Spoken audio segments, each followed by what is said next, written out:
Well, Assalamualaikum warahmatullahi wabarakatuh. I am Sudirman. Most of my friends and my students call me Mr. Ujab. I am one of English teacher at Bumi Tama Foundation. In this nice chance, I want to share with you all teaching method that we name total physical response. Jadi, Bapak Ibu sekalian, kali ini saya ingin berbagi yaitu metode pembelajaran yang disebut dengan total physical response. Apa itu total physical response? Bahwa total physical response menurut Richard dalam bukunya didefinisikan bahwa language teaching method built around to coordination of speech and action. It attempts to teach language through physical activity. Metode TPR ini, Total Physical Response ini merupakan salah satu metode pembelajaran bahasa Inggris yang disusun pada koordinasi perintah, command, ucapan, speech dengan gerak, ya, dan berusaha untuk mengajarkan bahasa melalui fisik. TPR ini memang konsentrasi pembelajarannya ada di dua tempat, yaitu di dalam ruangan dan di luar ruangan. Dimana kalau di luar ruangan biasanya berbentuk O atau lingkaran. Namun kalau dalam ruangan berbentuk U, sehingga kita bisa menguasai peserta didik kita. Nah, kali ini saya mau mempresentasikan bagaimana TPR itu berjalan atau Total Physical Response. Saya sudah tuliskan di sini KD 3.16, yaitu classroom atau ruang kelas, Bapak Ibu ya. Nah, ketika kita berbicara tentang ruang kelas, maka saya sudah menuliskan sebenarnya ini 11 kosakata ya. Jadi dalam satu pertemuan target saya anak-anak saya menguasai minimal 11 kosakata. Tapi classroom ini ya ini pelajaran kelas 3 sebenarnya. Makanya di sini beberapa kata misalnya yang dasar ya, misalnya bu, bag ya, dan pen itu enggak ada. Kenapa tidak ada? Karena itu di kelas 1 ataupun di kelas 2 ini sudah pembelajaran kelas 3. Nah, biasanya kalau kelas 1 maksimal 8 kosakata atau 6 kosakata. Kalau kelas 2 10. Nah, karena kelas 3 yaitu 11 atau 12 kosakata. Nah, pembagiannya seperti ini sehingga saya sudah membagikan dua kelompok atau dua grup, di mana grup yang sebelah sini yaitu grupnya Soekarno. Paham ya Bapak Ibu? Soekarno. Kalau yang sebelah sini yaitu grupnya Habibie. Nah, dua ini sebelum saya memulai, karena di sini akan kita bekerja secara tim Soekarno dan tim Habibie. Jadi setiap pembelajaran kita akan berikan skor yang menang siapa, ya, seperti itu. Nah, ini sebagai tim. Nah, di sini ada beberapa kosakata Bapak Ibu bisa dengar, mulai dari table, chair, ya, van, door, window, broom, kemudian globe, map, rule atau ruler, pencil case, flag, broom. Nah, di sini di pembelajaran TPR ini jangan dulu diartikan ya. Ini tidak boleh diartikan dulu kosakatanya. Mengapa kita tidak artikan dulu? Karena di pembelajaran sebelumnya kita sudah menginstruksikan anak bahwa pembelajaran selanjutnya kita akan belajar KD 3.16 dan classroom. Sehingga ketika kita tidak menuliskan ini, kita bisa bertanya, misalnya dari grupnya Soekarno, nanti kita kasih skor kalau benar. Table apa artinya? Terus misalnya benar, kita kasih 100. Kalau salah berarti 0 ya. Terus Habibie juga ditanya, globe apa artinya? Nah, sebelum saya lanjut, bahwa dari 1 sampai 11 atau 12 kosakata ini, bendanya itu harus kita siapkan ya, harus ada di dalam lingkup kita. Jadi kita yakinkan bahwa semua benda yang terdapat di sini ada di dalam ruangan kelas di mana kita mengajar. Begitu Bapak Ibu. Nah, saya lanjut yang tadi. Kalau kita tuliskan sebelumnya artinya ini, anak-anak itu tidak terpancing belajar di rumah. Kalau kita tidak tuliskan dan kita kasih instruksi bahwa minggu depan ini yang kita akan pelajari, dan biasanya ada kuis sebelumnya, mereka terpancing belajar di rumah. Nanti pertemuan selanjutnya Mr. Ujab atau Pak Dirman pasti akan bertanya. Kalau kita bisa menjawab, kan kita bisa dapat skor ya. Nah, maka mereka terpancing belajar di rumah. Akhirnya mereka biasa rata-rata rata-rata 50% anak-anak kita itu sudah tahu artinya. Mengapa? Karena mereka termotivasi belajar di rumah karena ingin menang di kuis yang pembukaan. Well, saya lanjut ya. Ini cara yang pertama. Cara yang kedua, untuk mengajarkan bagaimana cara bacanya. Jadi kalau saya tunjukkan misalnya untuk khusus Soekarno, saya bacakan aja dulu ya. Table, chair, vean, door, window dan lain sebagainya. Setelah itu dia ikut. Kemudian saya berpindah ke Habibie untuk cara bacanya, maka kelompok Habibie mengikuti. Setelah itu saya hanya menggerakkan ini dan baca untuk kelompoknya masing-masing. Siapa yang paling semangat, siapa yang benar semua, maka dapat skor lagi. Misalnya saya tinggal menunjukkan, dia yang akan ikuti. Coba misalnya Habibie, coba ini dibaca apa? Next. Nanti saya akan lebih lincah lagi, terus tidak tersusun. Jangan tersusun 1, 2, 3. Mungkin saya akan acak 1, 6, 3 ini. Jadi semakin cepat dan mereka semakin bisa, maka akan semakin tinggi nilainya. Begitupun dengan Soekarno. Nah, setelah cara membaca, maka ada namanya sticky note. Ini kan mungkin bisa diartikan sebagian. Siapa yang bisa mengartikan semua, maka grupnya akan dapat nilai yang lebih banyak. Tapi kalau nggak bisa, misalnya Soekarno hanya bisa mengartikan 2, misalnya meja dengan kursi, ya. Ini hanya 1, misalnya peta, ya.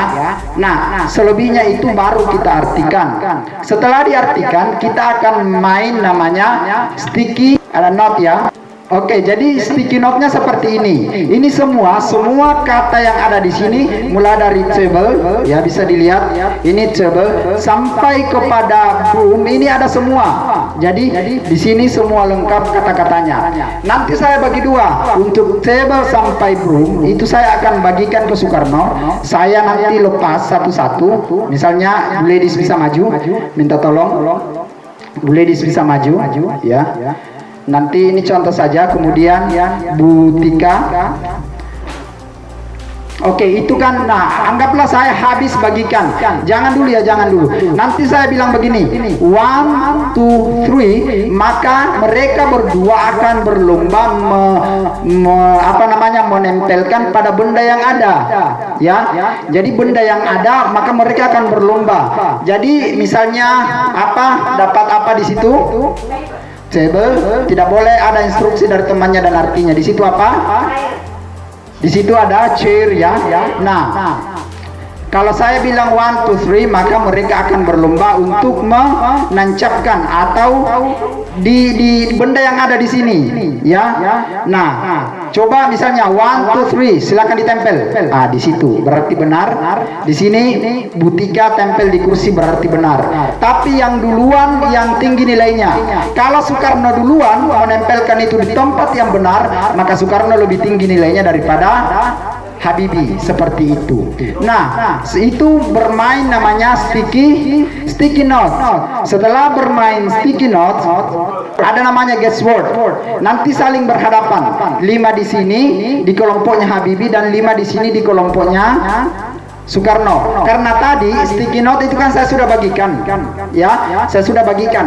Maka kalau di kelas kita kan tidak 5 orang ya, tapi lebih dari 5 orang, 20 ke 25. Nah, tidak mungkin semua dapat kata karena katanya hanya 12, artinya hanya dapat 6. Maka yang lebih 6 orang yang bertempur, lainnya itu diskusi. Misalnya yang akan dipertaruhkan antara Bu Tutus dengan Pak Bertus. Nah, Bu Tutus ini maju dengan kesepakatan temannya, kata apa yang mau dibawa dari sini terserah. Jadi misalnya diskusi dulu sama temannya, ini cara mereka bekerja kompak ya, dan cara baca yang bagus. Kalau misalnya disepakati dari Pak Irfan sampai Bu Tika misalnya, yang dimajukan itu yang dimajukan Bu Tutus dan membawa kosakata flag atau bendera, maka Bu Tutus akan maju dengan membawa kosakata flag. Begitupun dari Bu Ladies, misalnya kelompoknya menyetujui door, ya, maka akan maju membawa door. Begitu disepakati, maka semua teman-temannya diskusi untuk menebak apa yang dibawa oleh Bututus. Jadi mereka semua akan sebelah Soekarno ini akan menebak apa yang dibawa Bututus. Jadi begitu Bututus maju, disembunyikan katanya untuk apa tadi flag ya, disembunyikan. Mereka akan diskusi. Nah begitu mereka menyebutkan misalnya map, maka salah. Bututus bilang gini, diperlihatkan katanya, itu artinya kurang tepat dan mundur, berarti tidak dapat nilai Soekarno karena salah tebak ya. Nah setelah itu gilirannya yaitu Habibie untuk menebak Soekarno. Namun yang perlu ditekankan adalah cara penyebutannya yang benar. Kalau misalnya ini bilang flag, semua Bututus kan pegangnya flag ya. Tapi di sini mengatakan flag, maka tidak jadi. Itu tetap dianggap salah, harus benar pronunciation-nya. Maka ini akan belajar dengan hati-hati pronunciation. Maka di situ dia akan belajar tidak langsung menghafal dan pronunciation. Di situ dia akan berbicara menghafal dan cara mengucapkan yang baik dan benar. Nah setelah itu di langkah terakhir yaitu namanya door to door. Jadi kita akan saling tembak menembak. Minta tolong Bututus maju, Pak Bertus maju, Bu Ledis maju, Pak Irfan maju. Ya. Itu tadi secara kelompok ya. Maaf saya gunakan masker saya kembali. Ya, ini sudah langkah terakhir. Nah, ini di sini tidak ada teman ya. Di sini kita individu. Tadi main kelompoknya itu sudah, main timnya sudah selesai. Di sini main individu. Saya bagikan yang pertama Pak Irfan door ya. Minta tolong. Nantinya kalau anak-anak itu biasanya ditempel di dahinya ya. Bututus window, nanti Pak Bertus map ya, map, you globe, Bu Ledis yang itu globe ya.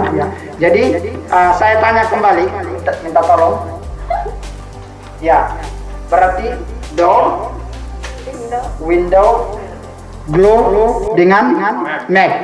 Nah, ini artinya peta, ini artinya bola dunia, ini artinya pintu, dan ini artinya jendela. Nah gini caranya door to door. Kita akan saling menembak, kita akan saling door.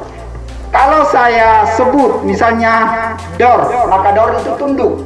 Nanti kan lingkarannya gini, tunduk. Coba Pak Irfan tunduk. Maka yang saling menembak adalah Pak Bertus dan Bututus. Cara menembaknya adalah dengan menyebut namanya map. Kalau Bututus duluan menyebut map, maka Pak Bertus yang mati. Kalau Pak Bertus yang duluan menyebut window, maka Bututus yang mati. Jadi yang saya sebut namanya itu tinggal tunduk saja. Globe. Ini anggaplah nama masing-masing ya. Namanya masing-masing. Kalau saya bilang window, berarti yang tunduk adalah Bututus dan yang saling tembak adalah Pak Irfan dengan Bu Ledis. Kalau Pak Bertus yang saya, kalau Bu Ledis yang saya globe, maka ini yang tunduk, Bapak tembak sama Bututus. Mungkin lebih merapat, bisa maju-maju sedikit Pak Bertus, ya supaya lebih melingkar. Paham ya? Jadi yang saya sebut namanya itulah yang tunduk. Pas yang ini turun ini baku tembak, yang ini turun ini baku tembak, yang ini turun ini baku tembak. Ya? Sekarang contoh. Ya, contoh dulu. Sekarang di sebelum ini intinya, maka ini contoh saja. Saya contohkan satu kali. Window. Globe. Ditembak. Ya. Globe. Maka mati. Maka cara nunduknya ini ya, supaya kelihatan. Kalau gini kan tidak kelihatan. Jadi tunduk gini. Oke, jadi tunduknya gini supaya lebih kelihatan. Siap. Maka semua kata di tangan diambil. Oke ya, paham. Nah. 1, 2, 3. Globe.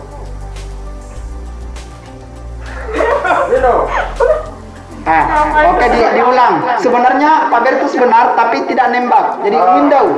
Oke, diulang. Oke, jangan ditempel Pak. Langsung nembak. Jangan ditempel, ya. Langsung nembak. Oke. Disembunyikan, ini sudah jadi rahasia supaya tidak ketahuan sama teman. Kan tadi sudah diperlihatkan. Jangan, karena kalau Bapak tempel itu tertembak. Oke, ini karena tinggal 5 menit. Map. Ini si yang kan ini. Oke. Dia tunduk. Harus tunduk Pak ya. Saya senang. Oke, diulang. Yang disebut namanya harus tunduk. Yang disebut namanya harus tunduk. Door. Ini bukan Bu Ladies ya, ini yang berdua karena ini yang tunduk. Oke, sekali lagi berarti menang tadi Bu Tutus ya. Oke. Sekarang sekali lagi. Oke. Window. Globe berarti menang Pak Irfan. Oke, terima kasih Bapak Ibu telah mempraktikannya. Begitu dan seterusnya. Nanti yang jadi pemenang akan dapat reward dari Mr. Ujab. Oke, jadi Bapak Ibu tadi game yang sudah dimainkan oleh 4 teman kita, yaitu cara permainan yang atraktif, di mana permainan ini adalah permainan individu. Di dalam permainan ini mereka tidak akan sadar bahwa mereka telah diolah untuk kemudian menghafal kosakata, tapi dengan cara permainan. Jadi mereka tidak akan sadar bahwa ternyata mereka itu diarahkan untuk menghafal. Tapi karena dengan permainan seperti itu maka mereka tidak sadar. Dan karena ada kata kunci yang kita berikan bahwa jangan sampai tertembak, akhirnya mereka akan menggebu-gebu untuk menghafal kosakata yang dimiliki temannya agar mempertahankan dirinya untuk tidak tertembak. Seperti tadi Pak Irfan berhasil menembak Bu Ladies, dan kemudian Bu Ladies tertembak. Nah, caranya tadi itu cuman tadi karena contoh, jadi kita tidak bisa memperlihatkan semua. Biasanya kan siswa ikut semua, jadi lebih banyak menguasai kosakata, menghafal kosakata. Nah, tadi contohnya Bu Ladies yang sudah tertembak itu akan duduk, diminta kembali duduk ke bangkunya, tidak ikut bermain lagi. Sampai kalau tertembak satu persatu, akhirnya akan tinggal sedikit. Jadi anggaplah tadi itu karena 4 orang, tinggal 4 orang. Nah, akhirnya akan jadi 3 sampai 2 orang. Nah, jadi permainan ini sangat atraktif untuk individu. Kemudian cara sebelumnya itu adalah cara untuk bagaimana bekerja sama dengan tim. Jadi ini kelompok, bagaimana menjaga kekompakan di dalam kelas ya, kemudian di luar kelas dan di lingkungan sekitarnya. Nah, selanjutnya untuk yang tadi adalah KD 3.16 ini dipelajari biasanya sampai kelas 4 ya untuk classroom itu. Nah, yang tadi karena yang ini pembelajaran kelas 3 di mana 1, 2, 3 ini adalah kelas 3, maka ketika kita mengajar di kelas 4 tidak hanya kosakata. Nah, tadi kan biasanya kelas 1 sampai kelas 3 itu fokus pada vocabulary atau kosakata. Untuk yang kelas 4, 5, 6 biasanya sudah menjadi kalimat. Jadi setidaknya kalau kita sudah mengajar di kelas 4, yaitu kita tambahkan this is a atau this is an juga bisa ya. Jadi misalnya this is a table. Ini this is a ini berarti ini adalah sebuah ya. This is a table. Ini adalah sebuah meja. This is a chair. Ini adalah sebuah kursi. This is a flag. Ini adalah sebuah bendera atau selembar bendera. This is a door. Ini adalah sebuah pintu. This is a broom. Ini adalah sebuah sapu. This is a globe. Ini adalah sebuah peta dunia. Dan this is a map. Ini adalah sebuah peta. Maka dengan begitu sudah menjadi satu kalimat ini kalau 4, 5, 6, dan bisa dikembangkan lagi dengan kalimat-kalimat yang lainnya dan tidak terpaku pada vocabulary saja. Seperti itu. Mungkin itulah kesimpulan dari TPR atau Total Physical Response yang saya bisa sharing ke Bapak Ibu semua. Semoga kita bisa praktekkan pembelajaran yang sangat atraktif. Ini dilakukan di semua negara maju termasuk Prancis dan Jepang. Untuk pembelajaran anak SD ini yang paling banyak negara maju dilakukan ya, karena memang totalitas gerak dan sangat cocok untuk pembelajaran TK maupun SD yang namanya TPR, Total Physical Response. With me, Mr. Rujab or Pak Dirman. See you on top. Wassalamualaikum warahmatullahi wabarakatuh.